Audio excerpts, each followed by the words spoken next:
So, good afternoon, everyone. I am honored to be able to be here to share with you a story of hope. And just a little background for you, I am an educator of over 28 years.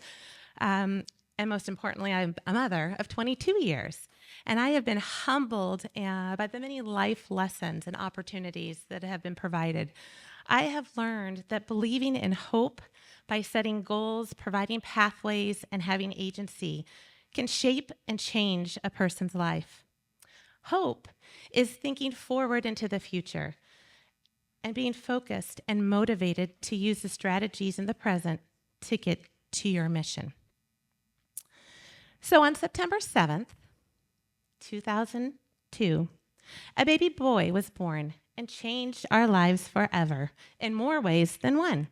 Jacob Michael Macrina was born at 7 pounds, 13 ounces, 21 inches long, and my husband and Mike were thrilled as first-time parents, learning how to do all the things that first-time parents do, and all the milestones and benchmarks. We thought that's what was ahead of us. There were some other plans ahead. At Jacob's 3-month-old well visit, the doctor came to us and asked us about all the different milestones and said, does Jacob's eyes always wiggle back and forth? I said, no, maybe, I don't know. The doctor then went on to say, does he track you when you walk into a room? As new parents, we didn't think much. We said, maybe, I don't know. And he referred us to an ophthalmologist. Okay, we have glasses, and we thought we both would have a young child with glasses. We did not know that our life was about to take a turn, and it would really stretch our understanding of hope in more ways than one. 1 week later, we spent 3 hours with an ophthalmologist, and at the end of the appointment, the doctor came in and said, I think you need to sit down. So we held our infant and said, your son will never be a pilot. Your son has 20/400 vision. Your son most likely will not drive, and there's a very good chance your son will never participate in general education without significant support. Jacob has a medical diagnosis called ocular cutaneous albinism and nystagmus. That being said, the doctor went on to say, I have never met a person with these conditions that isn't extremely bright. We asked him, well, why is that? And he said, because children with albinism are forced to use their senses all the time. They collect data from their environment in multiple ways, not just through sight. Needless to say, the emotions came over us and we were devastated. We went home in full disbelief, confusion, and sadness. I remember walking into our bedroom and seeing my husband on his knees in our bedroom, sobbing. We could not believe what our young son would have to go through, the struggle ahead. And yet at the same time, we held on to that little moment that his future would be bright. However, we both were struggling to have hope and needed that time to wrap ourselves around what that journey ahead was about to be. But it didn't take too much time. Mike and I decided to shift our sadness and started looking ahead to be hopeful. We started by researching information about Jacob's diagnosis. We attended national conferences to better understand what support he needed. We quickly determined he needed to have a goal. And our goal for him was that we would be able to have all life experiences for Jacob, even though it might be different as we planned. We would just have to adjust to meet his needs. We took him to specialists at Children's Hospital, at Johns Hopkins, by renowned doctors. And by the time Jacob turned 5 months old, we had 4 therapists a week in our home supporting him and providing us as parents pathways to support him. Thankfully, from the very beginning, our families and friends were extremely supportive in this journey and became all of our aces. Jacob has extreme light sensitivity. So this occurs because he has very little pigment within his retina, and so the sun and the light shines. It makes him extremely uncomfortable. So from the very beginning, what we did is embraced it. We found hats and sunglasses, and you can only imagine now, at 22 years, the collection he has. Jacob also has very little depth perception. So as any new parent watches their toddler as they begin to move around the house, we had that extra layer. We had an extra layer as he could not see steps or curbs. And so the therapist worked with us and taught us how to verbalize what we were seeing to add those extra accommodations to Jacob's life. Some of the things we had to do was yellow tape all over our stairs in our house. We put yellow paint on the curbs. We were not going into large stores like Home Depot and Costco because of all the UV lights. Jacob used a ton of black and red toys with little white characteristics to help him with his milestone and developmental milestones and his visual needs. Jacob would spend hours looking at toys, holding his books as close as he could to his face. He was an extremely curious child, and we learned that with Jacob's diagnosis, he could see shapes and he could see colors.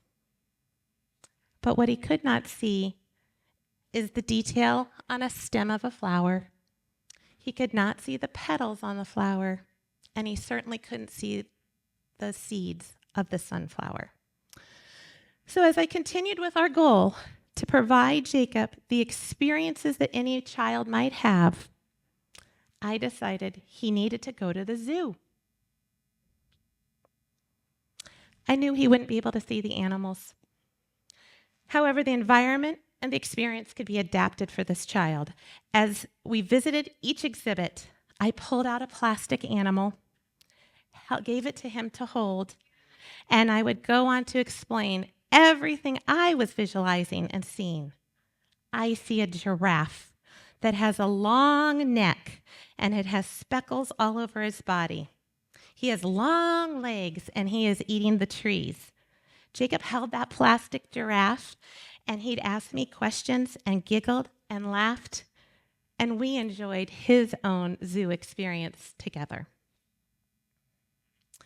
Through the years, Jacob emerged. His hobbies and recreation became his love of music, especially the piano and baritone playing. His favorite song to date is to play The Piano Man, Billy Joel's famous song with harmonica, sings and plays.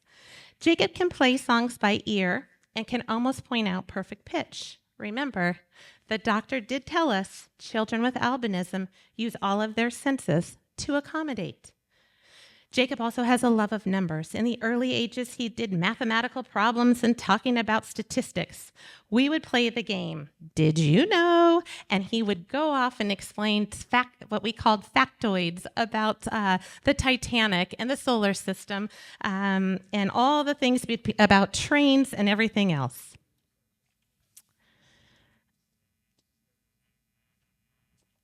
Jacob also spent many, many hours with my husband, Mike, outside learning how to throw a ball. We were determined that he would have those experiences. He played basketball, baseball, and football. It just looked a little different. Jacob learned to look for things using the hands of a clock and still does today. We say to him now, look in the direction of 2 o'clock. This helps give him orientation and perspective for his acuity and to focus. Jacob also has a younger brother, Adam, who has been a wonderful support system and friend to help Jacob navigate as he goes through life as not only a brother, but a true and dear friend and a bond that no one can change because multiple times Adam has been Jacob's eyes. By 8th grade, Jacob was quarterback of the football team, and this was extremely impressive as he became the MVP due to his special aces in his life. He did this by memorizing patterns that he knew he needed because he could not see down the end of the field. He knew where the receivers should be, and he knew the timing. He had a running ability and timed it just right. He could see the fuzziness of players, but didn't know if they often caught the ball or even made the touchdown. He was so successful because of those villagers in his life. Jacob loved playing outside, and another quick story, he played on his green machine. It's a three-wheeler bike, and he ran around on the bike with his neighbors, but he later explained to us he had to listen to the wheels on the pavement from the other children because he could not see their faces, and he was not able to see the curbs, but he could hear the sound of the wheels as they turned on the pavement. Again, at a young age, he was already thinking and adapting to make himself successful as he was being able to meet our goal of being like other children and playing outside. Through elementary school and middle school years, he wore a monocular around his neck. Again, a pathway to help him become successful. This tool helped him navigate, and he used it to the greatest extent. We oftentimes would help encourage him to have positive self-talk. Jacob, you can do anything you set your mind to. However, we knew he needed vision support from all through his education career. And those things involved a vision teacher, large print materials, many accommodations. The extra support did allow Jacob to graduate high school with a 4.3 GPA and over 30 credits of college credit going in. Jacob's love of swimming began when he was in 6th grade, and he was motivated and determined to make every 4:30 a.m. practice and continues to have that drive and determination that is unmatched. This resulted in him receiving an academic and athletic scholarship to a Division I college. Jacob graduated Marist College in Poughkeepsie, New York, in 3 years with a degree in data science and applied mathematics. He is currently completing his 4th year at Marist College, still swimming, and will graduate with a master's degree in information systems. Hope. Thank you. Hope is shining.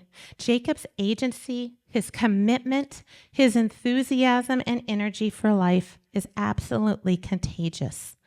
Now, I am more than honored to be able to introduce to you a video I have of our very true hopeologist, Jacob Macrina.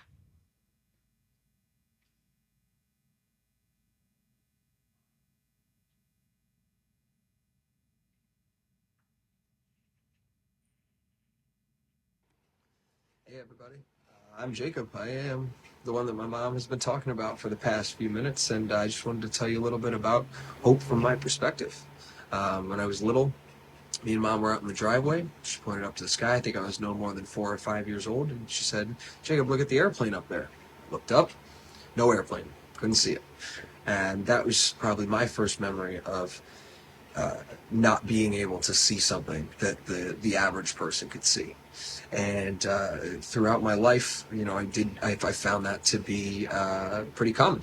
And what mom and dad had done, as mom has shared, is give me passages to continue with hope and instilling positive self-talk that there's nothing that I cannot do. And throughout my life, that has been the catalyst for my success. I remember that's probably the biggest life lesson mom and dad always taught me, was that there was nothing I couldn't do. And so despite the vision, I took that on. She talked about football, going out with dad every day, learning the past patterns and learning how that timing and the rhythm feels despite not having that depth perception like normal people, quarterbacks would have. Enlarging my music in band class or enlarging my tests, just instilling in me that there's always a way that I could do something. It just might be a tiny bit different because of the visual impairment. And so that is what has allowed me to this day to succeed and now finish 3 degrees in 4 years, and one of them being a master's, and be a school record holder at Marist. And all that success is solely attributed to my mom and my dad and setting me up for success.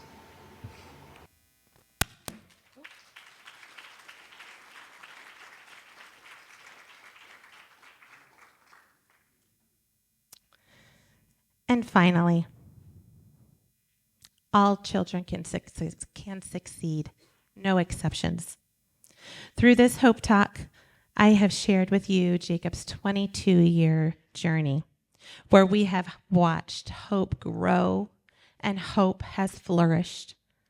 It is through hope and our belief, connection, and our ability to time travel forward into the future that Jacob now has the tools, the resources, the support, and experiences he needs to continue to make an impact in the world. With Jacob's charisma, his love of learning, and his tenacity, he will continue to live a life full of hope. Thank you for letting me share my story.